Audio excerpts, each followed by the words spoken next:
নমস্কাৰ বন্ধুসকল মই জিম যোৱাৰ আগত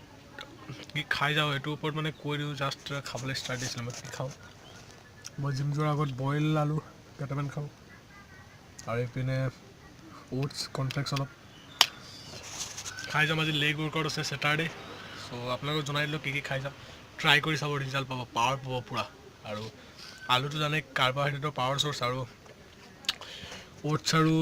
কৰ্ণফ্লেক্সটো খালে মানে মোৰ অলপ সোনকালে ডাইজেষ্ট হয় চ' অলপ এতিয়া সোনকালে যাব লাগিব আৰু আধা ঘণ্টাৰ পিছত যাম চ' খাই বৈ মই জিম যাব ওলাইছোঁ জাষ্ট আৰু খালী পেটে ৱৰ্কআউট কৰিব নাযাবা একো লাভ নাই চ' ক'লোঁ আৰু কি খাওঁ ক'লোঁ এতিয়া মই লাষ্ট এটা কথা ক'ব পাহৰি গৈছিলোঁ মই কফি এড কৰিছোঁ কফি অকণ খাই যাওঁ মানে এনাৰ্জেটিক থাকিবলৈ ফিল অ'কে থাকিবলৈ মাইণ্ডটো ফ্ৰেছ থাকে আৰু এক্টিভ থাকে চ' আৰু মোৰ টাইমটো মানে অলপ বেয়া মই ৰাতিপুৱা যাব নোৱাৰোঁ টিউশ্যন থাকে আৰু কিবা কিবি প্ৰব্লেমৰ কাৰণে আৰু বহুত ষ্টুডেণ্টো যাব নোৱাৰে ৰাতিপুৱা টিউশ্যন চিউশ্যনৰ কাৰণে চ' এইটো সময়ত মই যাওঁ আৰু চ' এইটো সময়ত অলপ টোপনিও লাগে সঁচা কথা ক'ব গ'লে টোপনিও লাগে চ' মই কফি অকণ খাই যাওঁ আৰু সেইটোকে ক'লোঁ আৰু নেক্সট ভিডিঅ'ত লগ পাম আকৌ ভিডিঅ'টো পূৰা চাবা ছাবস্ক্ৰাইব কৰিবা শ্বেয়াৰ কৰি দিবা লাইক কৰিবা থেংক ইউ